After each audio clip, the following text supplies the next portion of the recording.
गरीबी को मिटा देने की बातें सिर्फ बातें हैं, जो खुद दौलत के भूखे हैं गरीबी क्या मिटाएंगे। और गरीबों का लहू तो आपकी कारों का डीजल है, गरीबी मिट गई तो आप क्या रिक्शा चलाएंगे।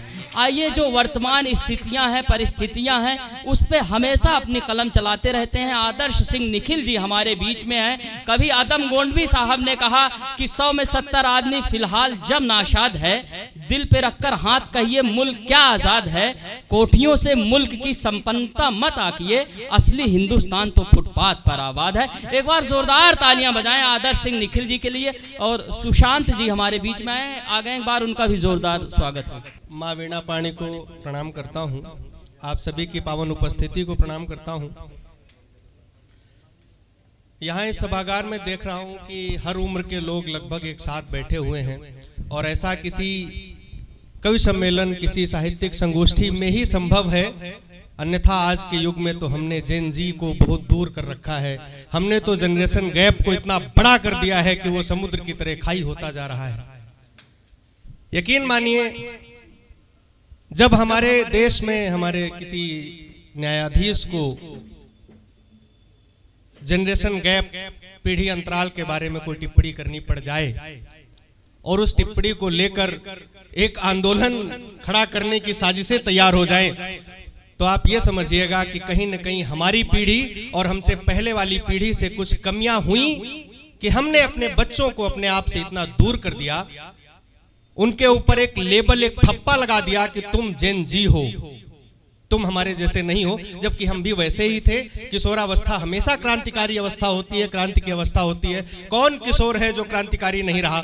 मैं 4 पंक्तियां पढ़ता हूं, उसके बाद अपना गीत पढ़ता हूं। टिप्पणी हो गई, नमस्कार। हम भी क्रांतिकारी थे, हमारे सारे साथी क्रांतिकारी थे जब हम किशोर थे, युवावस्था में थे। मैं पढ़ता हूं गीत, 4 पंक्तियों के साथ शुरू होता हूं कि कुछ मोहब्बत और कुछ मक्कारियों में फंस गए।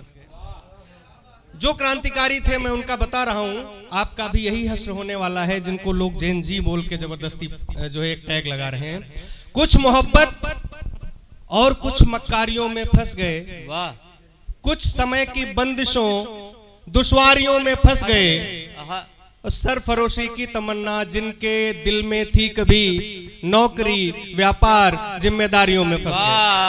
वाह वाह वाह वाह। नौकरी व्यापार जिम्मेदारियों में फंस गए। मैं एक गीत के कुछ 1-2 बंद पढ़ता हूं, उसके बाद अपना स्थान लेता हूं। बहुत लोगों को सुनना है हम सबको। कुछ तो उम्मीदें अपनों की, हम लोग क्यों फंसे जिम्मेदारियों में। कुछ तो उम्मीदें अपनों की, उस पर कुछ मांगे सपनों की, कुछ आवश्यकताएं मन की, अपरिहार्य कुछ इस जीवन की, जोड़ रहे हैं पाई पाई। कुछ विलायती तौर पढ़ाई, कुछ ढकने को बस आडंबर, महंगी गाड़ी और बड़ा घर। अरे हमें पता है खूब छलावा, लेकिन करना पड़ा दिखावा। कुछ समाज के राग रंग में, कुछ भविष्य के रंग ढंग में। शर्त उचित हो या फिर अनुचित, बस पूरी करनी पड़ती है। मन से तो राजा है लेकिन मजदूरी करनी पड़ती है।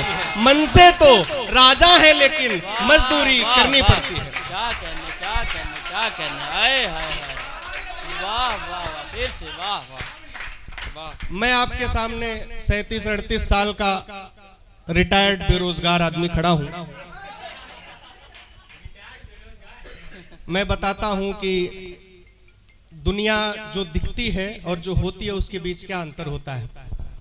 मैं देखता हूं व्हाट्सएप स्टेटस, कोई शिमला में है, कोई मनाली में है, कोई अंडमान निकोबार घूम रहा है। मैं भी 8-9 साल पुराने अपने फोटो कभी कभार लगा लेता हूं। तो बताता हूं कि जो है और जो दिख रहा है उसके बीच में अंतर क्या है, कि हम भी खूब लवर नेचर के। वाह वाह। अच्छा, नेचर से एक चीज याद आई। अभी पर्यावरण दिवस था 5 जून को, और आप सच मानिए ये समय वृक्षारोपण के लिए सबसे प्रतिकूल समय होता है और लोग मारे लगाए जा रहे हैं। वो असली जो है नेचर लवर थे। मैं बताता हूँ, हम भी खूब लवर नेचर के, झरने घाटिया सागर के, जंगल खूब बुलाते हमको, पर्वत जंगल खूब लुभाते हमको, पर्वत खड़े बुलाते हमको, लेकिन बस रहते हैं घर में, घिसते रहते हैं दफ्तर में, दफ्तर से घर, घर से दफ्तर, इसके आगे कहाँ है सफर। वाह वाह वाह। दफ्तर से घर, घर से दफ्तर, इसके आगे कहाँ है सफर। सफर आज से कल तक का है, खड़े प्रश्न से हल तक का है, दौड़ स्वयं के साथ लगी है, कदम कदम पर महा ठगी है, और घर मिलने तक भी अच्छे हैं। भैया अगर आप रोज शाम को घर पहुंच रहे हैं तो यकीन मानिए आप दुनिया के सबसे सौभाग्यशाली व्यक्ति हो सकते हैं। घर मिलने तक भी अच्छे हैं। मेरे 2 छोटे बच्चे हैं, उतर गोद से खड़े हो गए, क्या मालूम कब बड़े हो गए। वाह वाह। हर इच्छा मन में दफना कर कस्तूरी करनी पड़ती है। मन से तो राजा है लेकिन मजदूरी करनी पड़ती है। बहुत बहुत धन्यवाद।